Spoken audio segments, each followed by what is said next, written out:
خلفائے راشدین عام طور پر تو ہم کہتے ہیں حضرت ابو بکر، حضرت عمر، حضرت عثمان، حضرت علی. میں نے اپنی ذاتی رائے، حقیر سی رائے عرض کی ہے، اس میں حضرت حسن کا دور بھی شامل ہونا چاہیے 6 مہینے کا. تب وہ 30 برس پورے ہوتے ہیں جو حدیث میں آیا ہے کہ خلافت جو ہے وہ 30 برس رہے گی، اس کے بعد ملوکیت شروع ہو جائے گی. تو ملوکیت کا پہلا قدم یہ تھا کہ حضرت معاویہ نے طاقت سے بزور خلافت حاصل کی، اس لیے ان کو خلیفہ راشد ہم نہیں کہتے. البتہ یہ ضرور ہے کہ ان کا دور بہت پرسکون دور تھا. البتہ جب 10 برس گزر گئے حضرت معاویہ کے دور حکومت کو، اب میں یہاں لفظ خلافت کی بجائے دور حکومت استعمال کر رہا ہوں، جو کہ خلافت راشدہ سے ذرا اس کا فرق واضح ہو جائے.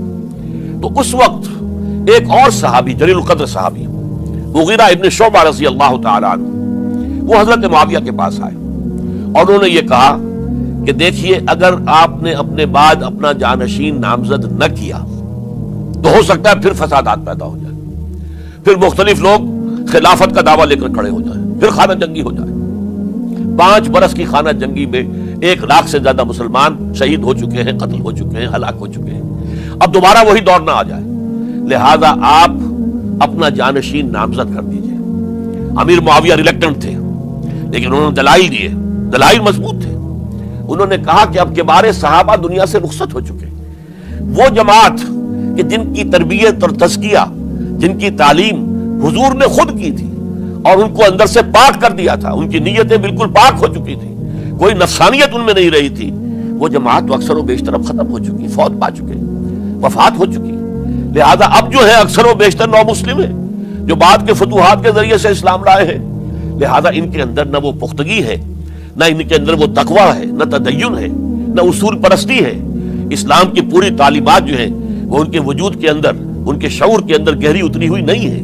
لہذا اب صورتحال وہ نہیں رہ سکے گی جو حضرت ابو بکر یا حضرت عمر یا حضرت عثمان یا حضرت علی کے زمانے میں تھی. لہذا آپ نامزد کیجئے.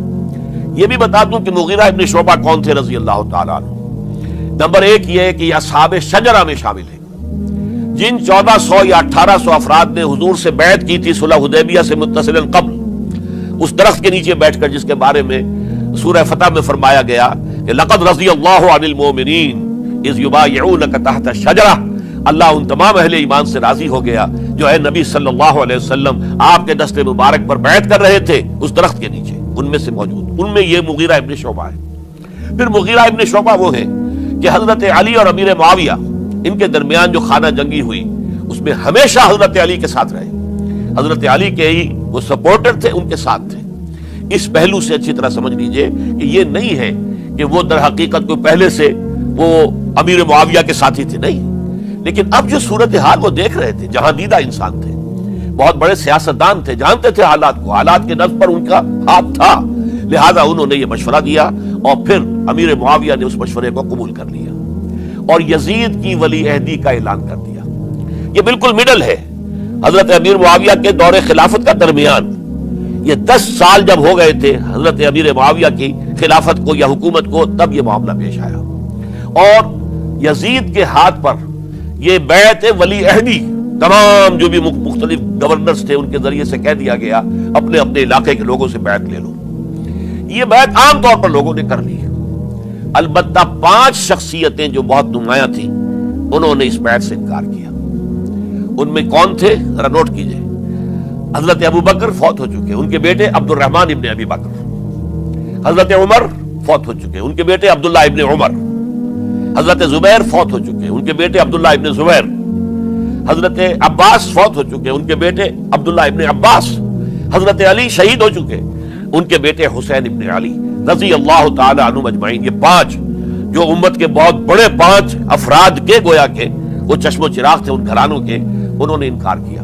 اور ان میں خاص طور پر عبد الرحمن ابن ابی بکر نے یہ جملہ کہا کہ تم چاہتے ہو کہ قیصر و کسریٰ کی سنت پر عمل کرو کہ باپ کے بعد بیٹا حاکم بن جائے. یعنی ایک قدم تو خلافت کا نظام پہلے ہی نیچے اتر چکا. مشاورت سے تو حضرت امیر معاویہ کا بھی جو نسب ہوا ہے وہ مشاورت سے نہیں ہوا.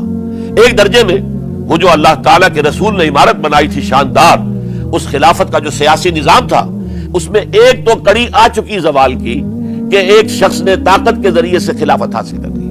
اب اس کی اگلی کڑی لانا چاہتے ہو کہ قیصر و کسریٰ کے طریقے سے خاندان کے اندر ایک قبیلے کے اندر یہ خلافت جو ہے، یہ حکومت جو ہے، نسل بعد نسل، باپ کے بعد بیٹا اور بیٹے کے بعد پوتا، اس کو ہم کبھی گوارا نہیں کریں گے۔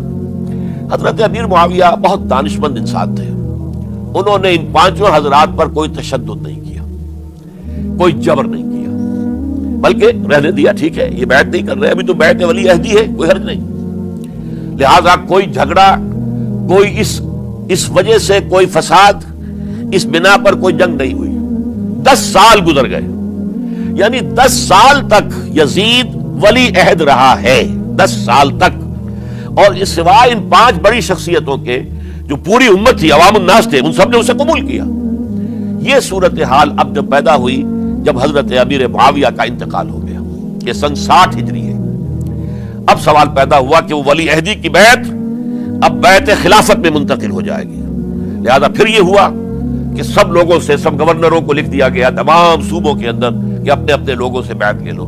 ظاہر بات ہے کہ وہاں کوئی ریفرنڈم نہیں ہوتا تھا، کوئی ووٹ نہیں ہوتے تھے کہ اس کی پرچیاں ڈالی جا رہی ہوں، ایک ایک شخص سے رائے لینا نہیں ہوتی تھی، بلکہ اس وقت کی جمہوریت یہ تھی اور شورائیت یہ تھی کہ ڈفرنٹ کلینز ہیں، ڈفرنٹ فیملیز ہیں، ڈفرنٹ ٹرائبز ہیں، ان کے سردار، ان کے بڑے لوگ، ان کے اہم لوگ بیعت کر لیں تو گویا کہ سب کی بیعت ہو گئی۔ وہ ایک قبائلی نظام تھا اور اس میں یہ نہیں تھا نظام کے ووٹ بنے ہوئے ہوں اور اس کی پرچیاں ڈالی جا رہی ہوں، تو تمام عالم اسلام نے گویا کہ بیعت قبول کر لی اب یزید کی بحیثیت خلیفہ۔ اب وہ جو 5 آدمی تھے ان میں سے ایک فوت ہو چکے تھے، حضرت عبد الرحمن ابن ابی بکر رضی اللہ تعالی عنہما، دونوں فوت ہو گئے، لیکن باقی 4 رہ گئے۔ ان 4 کو نوٹ کیجئے، یہ بڑا سینسٹیو ایشو ہے جس پر میں اب گفتگو کر رہا ہوں۔ ان 4 میں کون ہیں؟ عبداللہ ابن عباس، عمر میں سب سے بڑے وہ ہیں، اور ان کی شان یہ ہے کہ انہیں حبر الامہ کہا گیا ہے، امت کے سب سے بڑے عالم، اور قرآن مجید کے وہ سب سے پہلے مفسر ہیں۔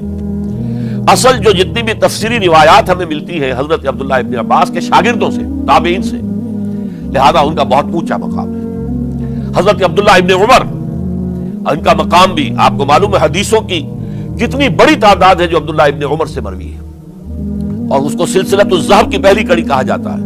روایت حدیث میں جو سرہنی زنجیر ہے اس کا آغاز حضرت عبداللہ ابن عمر ہے۔ ایک طرف یہ دونوں ہو گئے، ان دونوں کی رائے کیا ہوئی؟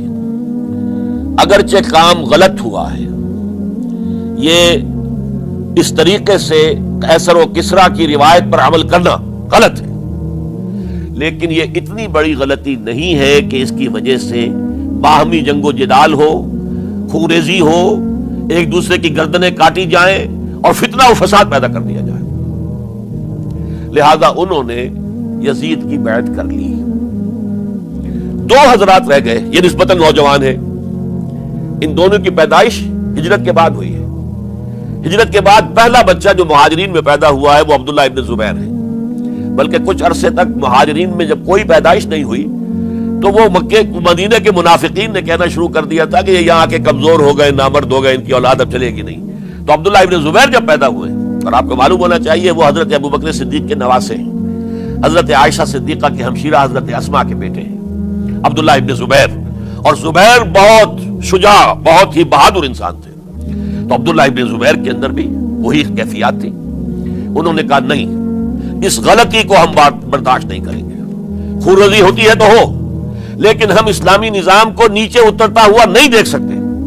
جیسے کبھی حضرت ابوبکر نے فرمایا تھا ایبدل الدین وانا حی، کیا دین میں ترمیم اور تنسیخ کر دی جائے گی، دین کو بدل دیا جائے گا، دین میں تحریف کر دی جائے گی، جبکہ میں ابھی زندہ ہوں، میں جیتے جی یہ نہیں ہونے دوں گا۔ حضرت عبداللہ ابن زبیر کی یہ رائے ہوئی، وی ہیو ٹو چیلنج، ہم مقابلہ کریں گے، ہم اسے پیسیولی قبول نہیں کریں گے۔ انہوں نے بیعت سے انکار کیا اور مدینہ چھوڑ کر مکے جا کر حرم کے اندر پناہ گزین ہو گئے۔ یہی معاملہ حضرت حسین ابن علی رضی اللہ تعالی عنہما کا تھا، وہ بھی نہایت شجاع، نہایت جری، نہایت بہادر۔ انہوں نے بھی کہا کہ یہ غلط قیصر و کسریٰ کی روایت جو شروع ہو رہی ہے اسے ہم نے ریزسٹ کرنا ہے اور اسے ہم آگے نہیں چلنے۔